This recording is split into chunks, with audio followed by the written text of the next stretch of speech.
Regal बंधन और ओ regal बंधन। अस्सलाम वालेकुम।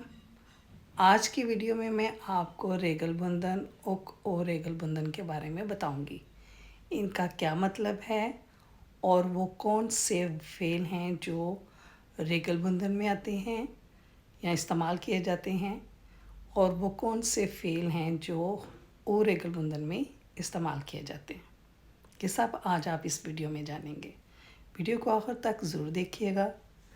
तो सबसे पहले हम रेगल बंधन के बारे में जानते हैं। रेगल बंधन का मतलब है कायदा। फेल और कायदा फेल वो हैं जो एक आम और मुस्तकिल असूल की पैरवी करते हैं।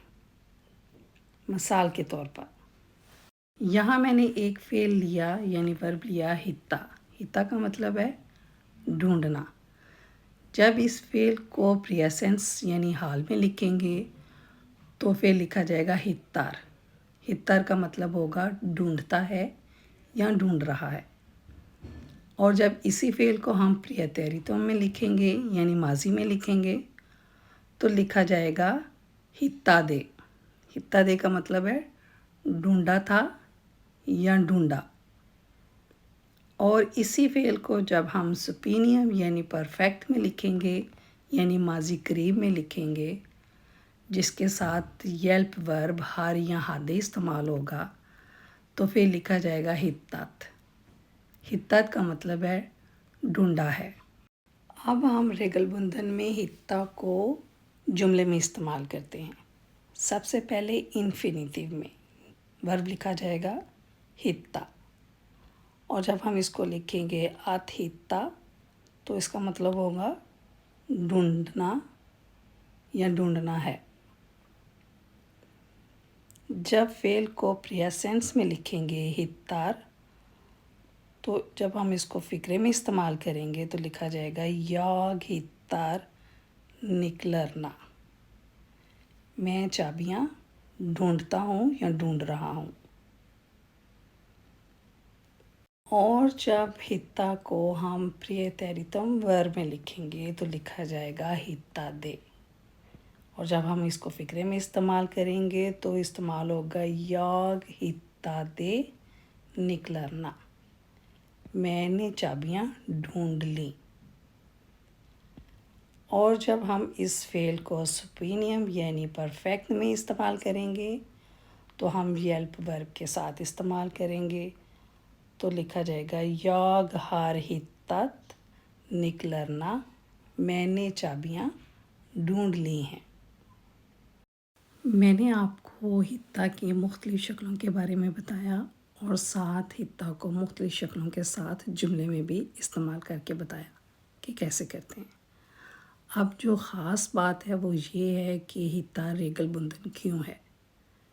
हित्ता रेगल बंधन इसलिए है कि ये ए पर ख़त्म हो रहा है, और जब हम इसको मुख्तलिफ़ शक्लों में तब्दील करते हैं तो वो ए पर ही रहता है, उसके साथ मज़ीद हरफ का इजाफ़ा किया जाता है। जैसे हम इसको प्रेजेंस में लिखते हैं तो ए के साथ हम आर का इजाफ़ा करते हैं, और जब हित्ता को प्रियतैरितम वर्ब में लिखा जाता है तो ए के साथ हम डी ई का इजाफ़ा करते हैं। और जब हम सुपीनियम में लिखते हैं तो हम ए के साथ टी का इजाफ़ा करते हैं। तो इस वजह से जो फेल अपनी बुक्स्तावर यानी कि हरफ तब्दील नहीं कर रहा, उसके साथ हरफ का इजाफ़ा हो रहा है, इस वजह से वो फेल कायदा फेल है। ये आप याद रखिएगा कि वर्ब, जो भी वर्ब ए पर ख़त्म हो रहा है, जब उसकी शक्लें तब्दील हो रही हैं तो वो ए अपनी जगह पर ही है, लेकिन उसके साथ हम मज़ीद हर्फ इस्तेमाल कर रहे हैं, यानी कि मज़ीद हरफों का इजाफ़ा कर रहे हैं। तो जब ऐसा फ़ेल होगा तो वो कायदा फ़ेल होगा, यानी रेगल बंधन होगा। जैसे मैंने यहाँ प्रेजेंस में हित्ता के साथ आर का इजाफ़ा करके लिखा हित्तार, और इसी तरह प्रियतैरितम में हिता के साथ डी ई का इजाफा करके लिखा हिता दे, और जब सुपीनियम में लिखा हिता को तो उसके साथ टी का इजाफा किया तो लिखा गया हित्तात। अब बात करते हैं ओरेगल बुंदना वर्ब की। वर्ब की जगह आपने सवाल किया ऊड का। ऊड का मतलब है लफ्ज़ और वर्ब का मतलब है फ़ेल। यहाँ मैं दोनों की वजाहत करूँगी, ऊड हो या फ़ेल हो, लेकिन बहरहाल अभी मैं वर्ब के बारे में बात कर रही हूँ, साथ साथ मैं लफ्ज़ के बारे में भी यानी ऊड के बारे में भी बताती जाऊँगी। ओरेगल बुंदना वर्ब जो हैं उनका मतलब है बेकायदा फ़ेल, और अगर ऊड है तो वो होगा बेकायदा लफ्ज़। ठीक है। अब यहाँ ये सवाल आता है कि ये गैर कायदा या बेकायदा से क्या मुराद है। बेकायदा लफ्ज़ या फ़ेल से मुराद है ऐसे फ़ेल जो ज़बान के आम कवायद व ज़वाबित की पैरवी ना करें।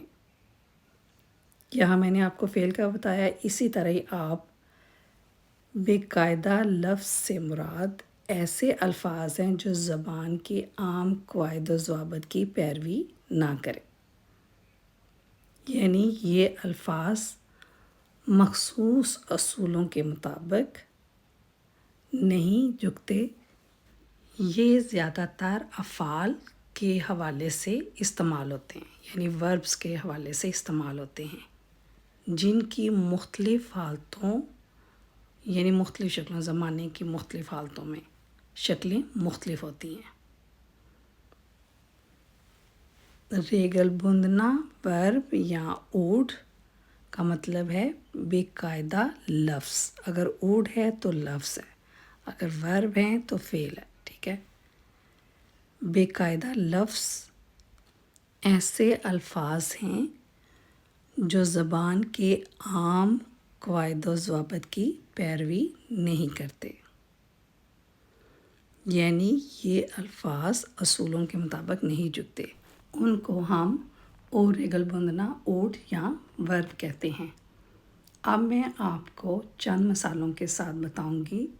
उम्मीद करती हूँ कि आपको बहुत आसानी हो जाएगी ओरेगल बुंदन वर्ब को समझने में कि किस तरह हम ओरेगल बुंदन वर्ब या ऊड को फ़िक्रे में इस्तेमाल कर सकते हैं।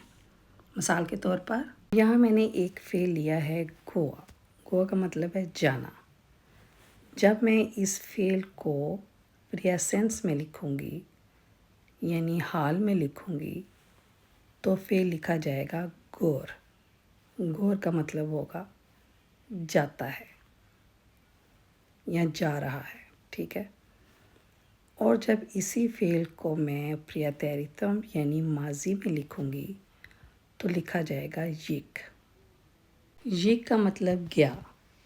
और जब इस फ़ेल को सुपीनियम यानी माजी करीब में लिखेंगे यानी परफेक्ट में लिखेंगे तो लिखा जाएगा येल्प वर्ब के साथ गुत। हर गुत गया है। गोवा की मैंने आपको मुख्तलिफ़ शक्लों लिख कर बताई कि कैसे इसकी शक्लें तब्दील होती हैं ज़माने के हिसाब से। गोवा जो है ये बेकायदा फ़ेल है क्योंकि इसकी माजी की शक्ल यानी प्रियतरितम में इसकी शक्ल तब्दील हो जाती है, यानी फ़ेल तब्दील हो जाता है यिक। फ़ेल की शक्ल यानी तब्दील हो जाती है और आपने देखा कि लफ्ज़ भी तब्दील हो जाते हैं। अगर लफ्ज़ के बारे में बात करें तो आपने देखा कि इसके जो हरफ हैं वो तब्दील हो गए, और जब अगर फ़ेल की बात करते हैं तो पूरा फ़ेल को लेंगे यिक। गोवा गोर यिक। प्रियतरितम में फ़ेल की शक्ल जो है वो बिल्कुल तब्दील हो गई है, और माजी करीब में भी फ़ेल की शक्ल जो है वो तब्दील हो गई है गुत। क्योंकि ये जो फ़ेल हैं जो अपनी शक्लें तब्दील कर रहे हैं ये आम कवायद के मुताबिक नहीं है, यानी कि ये जो कवायद व ज़वाबित हैं उनकी पैरवी नहीं कर रहे, तो इसलिए ये ओरेगल बुंदना वर्ब हैं या ऊड हैं। اب یہاں ایک اور ورب لے کر آئی ہوں، ورب ہے وارا۔ وارا کا مطلب ہے ہونا۔ اب اگر ہم وارا کو پریزنٹ میں استعمال کریں تو وہاں ورب یہ آئے گا ایر، یعنی پریزنٹ حال میں جب آپ اس کو استعمال کریں گے تو ورب ہوگا ایر۔ ایر کا مطلب ہے۔ اور جب ہم وارا کو پریتیرتم میں استعمال کریں گے یعنی ماضی میں تو ورب آئے گا ور۔ ور کا مطلب ہے تھا، تھی وغیرہ۔ اور جب ہم اسی ورب کو سپینیم یعنی ماضی قریب یعنی پرفیکٹ میں استعمال کریں گے یلپ ورب کے ساتھ تو ورب لکھا جائے گا یعنی فعل لکھا جائے گا وارد۔ وارد کا مطلب ہے رہا ہے۔ اب آپ نے دیکھا کہ وارا یہ ایک فعل ہے، ٹھیک ہے، انفینیٹیو چلیں تو جب ہم اس کو لکھ رہے ہیں پریزنٹ میں تو بالکل یہ اس کی شکل تبدیل ہو گئی فعل کی۔ پریزنٹ میں لکھا جا رہا ہے ایر، اور جب ہم اس کو پریتیرتم میں لکھ رہے ہیں تو یہ فعل لکھا جا رہا ہے ور، اور جب ہم نے اس کو سپینیم میں لکھا ہے تو یہ فعل لکھا گیا وارد۔ وارد کا مطلب ہے رہا ہے۔ تو اس سے پتہ چلا کہ یہ بھی ایک بے قاعدہ فعل ہے کیونکہ اس کی مختلف شکلیں قائد سے مختلف ہیں، ٹھیک ہے۔ اور ریگل بندنا ورب مزید مثال کے ساتھ، ورب ہے کوما۔ کوما کا مطلب ہے آنا۔ جب ہم کوما کو پریزنٹ میں لکھیں گے تو لکھا جائے گا کومر۔ کومر کا مطلب ہے آتا ہے یا آ رہا ہے۔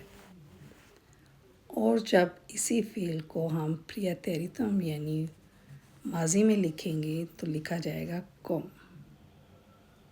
کوم کا مطلب ہے آیا یا آیا تھا۔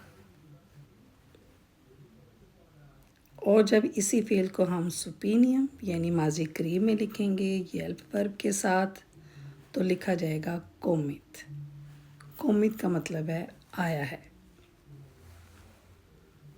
یہاں آپ نے دیکھا کہ ورب کو جب پریزنٹ میں لکھا تو کومر لکھا گیا، جب اس کو پریتیرتم میں لکھا تو کوم لکھا، اور جب سپینیم میں لکھا اس کو یلپ ورب کے ساتھ تو لکھا گیا کومت۔ اور ریگل بندنا کی مختلف مثالوں سے یہ واضح ہوا کہ باقاعدہ الفاظ یا ورب وہ ہوتے ہیں جن کی شکلیں عام گرامر کے اصولوں سے ہٹ کر ہوں، ٹھیک ہے۔ اپنی دعاؤں میں یاد رکھیے گا۔ ملتی ہوں ایک نئی ویڈیو کے ساتھ۔ اللہ حافظ۔